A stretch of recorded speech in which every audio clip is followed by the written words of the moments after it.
Next ਆਪਣਾ question ਹੈ ਜਿਹੜਾ ਤੁਹਾਨੂੰ काफ़ी दुखी कर रहा है। क्षति अपंगता तथा अक्षमता को स्पष्ट कीजिए तथा उसमें परस्पर संबंध बताइए। तो पहले तो इन चीज़ों का ना आसान मतलब समझो, फिर काफ़ी चीज़ें आपको वैसे ही समझ आ जाएंगी। क्षति इम्पेयरमेंट, इसे आप समझो हानि, कमी, कमज़ोरी। ठीक है, क्षति, हानि, कमज़ोरी, इम्पेयरमेंट। व्यक्ति की शारीरिक स्थिति में किसी प्रकार का दुराव क्षति कहलाता है। तो सिंपल भाषा में आप समझो, आसान भाषा में, क्षति का मतलब कि बच्चे में किसी अंग या उसके मतलब अंदरूनी अंग या बाहरी अंग या उसके दिमाग की जो नाड़ियां हैं उसमें अगर किसी तरह की हानि रह जाए तो उसके कारण हम बोलेंगे कि वो इम्पेयरमेंट कैटेगरी में आएगा। व्यक्ति की शारीरिक स्थिति में किसी प्रकार का दुराव क्षति कहलाता है। विश्व स्वास्थ्य संगठन के अनुसार क्षति शारीरिक संरचना, मनोशारीरिक अथवा शारीरिक क्रियाओं की कमी या असामान्यता है। उदाहरण के तौर पर यदि आंख का कॉर्निया सूख जाए तो उसमें झुर्रियाँ पड़ जाएं तो उसमें खराबी आ जाती है और वह क्षतिग्रस्त हो जाता है। ठीक है, हानि हो जाती है उस चीज़ की। मतलब कोई चीज़ अपने कोई भी अंग अपना खराब हो गया, बच्चे का कोई भी अंग खराब हो गया, ਉਹਨੂੰ ਆਪਾਂ क्षति ਦੇ ਕੈਟੇਗਰੀ ਦੇ ਵਿੱਚ ਲੈ ਕੇ ਆਵਾਂਗੇ, ਹਾਨੀ ਦੀ ਕੈਟੇਗਰੀ 'ਚ ਲੈ ਕੇ ਆਵਾਂਗੇ, ਜਿਹੜੀ ਚੀਜ਼ ਉਹਨੂੰ ਦੁਬਾਰਾ ਨਹੀਂ ਮਿਲਣੀ, ਕੁਦਰਤੀ ਨਹੀਂ ਮਿਲਣੀ, ਬਣਾਵਟੀ ਅਲੱਗ ਚੀਜ਼। ਜਿਵੇਂ ਇਹਦੇ ਵਿੱਚ ਕਹਿ ਸਕਦੇ ਮੰਨ ਲਓ ਬੱਚੇ ਦਾ ਪੈਰ ਜਿਹੜਾ ਹੈ ਉਹਨੂੰ ਪ੍ਰੋਬਲਮ ਆ ਗਈ, ਪੈਰ ਸੜ ਗਿਆ। ਉਤਕ ਕੀ ਹੁੰਦੇ ਨੇ? ਉਤਕ टिश्यू। ठीक है, कोई टिश्यू, पैर का टिश्यू रोगग्रस्त होने के कारण सड़ जाए। जन्म चिन्ह की कई बच्चों ਦੇ ਕੀ ਹੁੰਦਾ ਕਿ ਜਨਮ ਤੋਂ ਹੀ ਜਦੋਂ ਨਾ ਜਨਮ ਹੁੰਦਾ ਕੋਈ ਨਾ ਕੋਈ ਨਾ ਚਿਹਰੇ ਤੇ, ਇੱਕ ਸਰੀਰ ਤੇ, ਕਿਤੇ ਪਿੱਠ ਤੇ ਜਾਂ ਕਿਤੇ ਸਿਰ ਤੇ ਕੋਈ ਵੀ ਉਹਨਾਂ ਦੇ ਨਿਸ਼ਾਨ ਹੋ ਸਕਦਾ। ਉਹ ਵੀ ਕੀ ਹੁੰਦਾ, ਕਈ ਵਾਰੀ ਕੋਈ ਹਿੱਸਾ ਵਧਿਆ ਹੋ ਸਕਦਾ ਪਿੱਠ ਤੇ, ਕਈ ਵਾਰੀ ਕੁੱਬੜਾ ਪਾ ਵਿਖਦੇ ਆ। ਇਹ ਚੀਜ਼ਾਂ ਕੀ ਹੁੰਦੀਆਂ ਨੇ, ਉਹਨਾਂ ਦੇ ਜਿਹੜੇ ਉਤਕ ਹੈਗੇ ਨੇ, ਜਿਹੜੇ ਟਿਸ਼ੂਜ਼ ਹੈਗੇ ਨੇ, ਉਹਨਾਂ ਦੇ ਵਿੱਚ ਵਿਕਾਰ ਹੋਣ ਦੇ ਕਾਰਨ ਤਾਂ क्षति ਨੂੰ ਹੁਣ ਥੋੜਾ ਧਿਆਨ ਨਾਲ ਸਮਝੋ। ਮਤਲਬ ਹਾਨੀ, ਕੋਈ ਅੰਗ ਦੀ ਹਾਨੀ, ਅੰਦਰੂਨੀ ਅੰਗ ਦੀ ਹਾਨੀ, ਬਾਹਰੀ ਅੰਗ ਦੀ ਹਾਨੀ, ਇੱਕ क्षति ਦੇ ਵਿੱਚ ਆ ਜਾਏਗਾ। ਹੁਣ ਇਹ ਚੀਜ਼ਾਂ ਗਾਂ ਅੱਗੇ ਕਿਵੇਂ ਇੱਕ ਦੂਜੇ ਦੇ ਅਸਰ ਪਾਉਂਦੀਆਂ ਨੇ ਉਹ ਆਪਾਂ ਅੱਗੇ ਪੜ੍ਹਦੇ ਹਾਂ। ਹੁਣ ਦੂਸਰਾ ਇਹਦੇ 'ਚ ਹੈਗਾ ਡਿਸੇਬਿਲਿਟੀ, ਵਿਕਲਾਂਗਤਾ, ਅਪੰਗਤਾ, ਪੰਜਾਬੀ 'ਚ ਆਪਾਂ ਇਹਨੂੰ ਅਪੰਗਤਾ ਕਹਿੰਦੇ ਆ, ਅਪੰਗ ਹੋਣਾ। ਅਸ਼ਕਤਤਾ, ਅਕਸ਼ਮਤਾ ਕੀ ਹੁੰਦੀ ਆ? ਅਕਸ਼ਮਤਾ ਜਿਹਨੂੰ ਆਪਾਂ ਕਹਿੰਦੇ ਆ ਅਯੋਗ ਹੋਣਾ ਕਿਸੇ ਚੀਜ਼ ਦੇ ਵਿੱਚ, ਅਕਸ਼ਮਤਾ, ਅਯੋਗ ਨੇ। ਹੁਣ ਦੇਖੋ ਕੀ ਆ ਸਕਦਾ, ਅਸ਼ਕਤਤਾ ਜਾਂ ਅਕਸ਼ਮਤਾ ਨੂੰ ਇਹਨਾਂ ਨੇ ਕਿਵੇਂ ਲਿਖਿਆ, ਡਿਸੇਬਿਲਿਟੀ ਨੂੰ ਇਹਨਾਂ ਨੇ ਕਿਵੇਂ ਲਿਖਿਆ? The global burden of disease GBD के अनुसार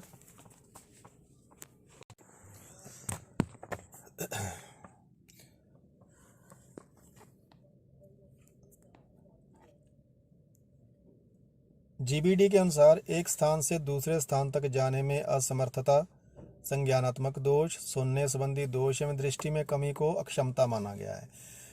क्या मतलब इसका कि अगर एक व्यक्ति एक जगह से दूसरी जगह नहीं जा सकता, मगर मतलब उसके टांगे काम नहीं कर रही, ठीक है, पैर उसके काम नहीं कर रहे। संज्ञानात्मक दोष मतलब जिसकी सिंपल भाषा में सोच लो कि बुद्धि कम है, जिसे समझ नहीं आ रही कोई बात। सुनने संबंधी दोष, कानों में कानों का जो दोष है उसके अंतर्गत। दृष्टि में कमी, नज़र कमज़ोर है। तो ये चीज़ें अक्षमता माना है। तो WHO के अनुसार अक्षमता किसी व्यक्ति को अलग अलग तरह से प्रभावित करती है, जिसमें स्वास्थ्य, परिवार, दोस्तों या पड़ोसियों के साथ सामाजिक संबंध एवं उसका स्वातंत्र्य शामिल होता है। तो ये नेचुरल सी बात है, ये बिल्कुल सही बात है कि देखिए अगर किसी बच्चे में कोई दोष है, कोई क्षति है उसके शरीर में, उसके मानसिक, शारीरिक कोई भी उसे प्रॉब्लम है, कमी है, क्षति है, विकलांगता है, तो ये चीज़ें उसके परस्पर संबंधों पर बहुत ज़्यादा प्रभाव डालती हैं। ये हमारे समाज में आप देखते हो। किसी अंग विशेष की कार्यक्षमता सीमित होना जिससे दिन प्रतिदिन की क्रियाएं प्रभावित होती हैं उसे विकलांगता कहा जाता है। ये चीज़ें देखो, ये चीज़ें थोड़ी सी आपको ऐसे ही लिखनी पड़ेंगी। इसे आसान क्या कर सकते हो, किसी मान लो किसी बच्चे का कोई एक अंग खराब है तो उसके कारण उसकी दिन प्रतिदिन की क्रियाएं प्रभावित होंगी। मतलब अगर ये बच्चा लंगड़ा कर चलता है तो उसे स्कूल पहुंचने में देरी होगी, उसे कक्षा में पहुंचने में देरी होगी, वह दूसरों बच्चों के समान अच्छी तरह से वैसे चल नहीं पाएगा, उनके बराबर कोई काम करने में उसे प्रॉब्लम हो सकती है। तो ये चीज़ उसके लिए विकलांगता होगी, डिसेबिलिटी होगी। एक व्यक्ति जिसको कोई ऐसा शारीरिक दोष होता है जो किसी भी प्रकार से उसके सामान्य क्रियाओं में भाग लेने से रोकता है अथवा उसे सीमित रखता है। ठीक है, तो आम तौर पर जो बच्चे पैरों से, जिन्हें लकवा है या जिन्हें पोलियो है या जिन्हें कोई और प्रॉब्लम है पैरों की, टांगों की या किसी बाजू की, तो उनको दूसरों बच्चों के समान काम करने में कठिनाई, मुश्किल सामना करना पड़ता है। तो इस चीज़ को कहा जाएगा विकलांगता, और ऐसे व्यक्ति को बोलते हैं विकलांग व्यक्ति। विकलांगता का तात्पर्य शारीरिक या मानसिक अक्षमता होता है। ठीक है, अक्षमता, डिसेबिलिटी, काट।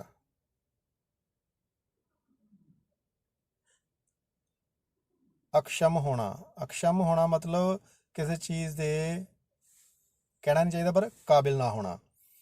अक्षम होना, क्षमता ਹੁੰਦੀ है ਕਿਸੇ चीज़ की समर्था, तो किसी चीज़ की समर्था ना होना अक्षम होना। शारीरिक अक्षमता में अंधापन, बहरापन, पेशिए, पेशिए मतलब कोई पेशी, अपनी मांसपेशी, कोई मांसपेशी खराब है बच्चे दी, या स्नायु, स्नायु की ना नाड़ी तंत्र, ठीक है, वेन्स संबंधी विकार तथा हाथ पैर ना होना, हाथ पैर ना होना आदि शामिल होते हैं। जबकि मानसिक अक्षमता में मानसिक बीमारी में मंदबुद्धि को शामिल किया गया है। तो कुछ हद तक आपको समझ आया होगा। आगे है अक्षमता। देखिए ऊपर दो चीज़ें हैं, क्षति और विकलांगता।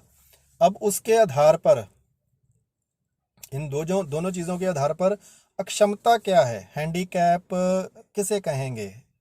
ठीक है, अक्षमता से तात्पर्य है क्षतिग्रस्त या अपंग व्यक्तियों को अंतक्रिया करने और परिवेश में सामंजस्य स्थापित करने में होने वाली कठिनाइयों से है।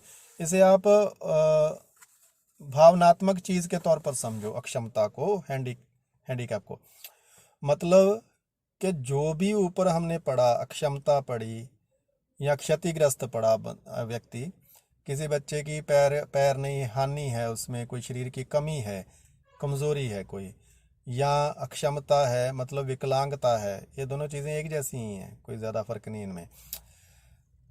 तो उसके कारण उस व्यक्ति को अपने समाज में, अपने वातावरण में, अपने आसपास के माहौल में जो क्रियाएं होती हैं उनमें भाग लेने में कठिनाई होती। अंतक्रिया करने का मतलब इंटरेक्शन, क्रिया की प्रतिक्रिया करना, एक दूसरे से बातचीत करना, एक दूसरे के क्रियाओं में शामिल होना, सामंजस्य, तालमेल।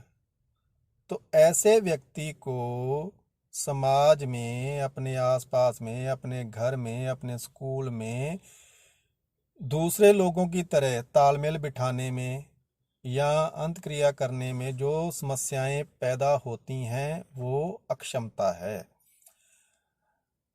अब देखो, जैसे उदाहरण दी है कि यदि नेत्रहीन व्यक्ति को अपने दैनिक जीवन के कार्यकलापों के दौरान कुछ मुश्किलें आती हैं तो ये उसकी नेत्रहीनता उसके अन्य लोगों के संबंध बनाने, विद्या अर्जित करने में और तत्पश्चात नौकरी पैदा करने में रुकावट पैदा करती है।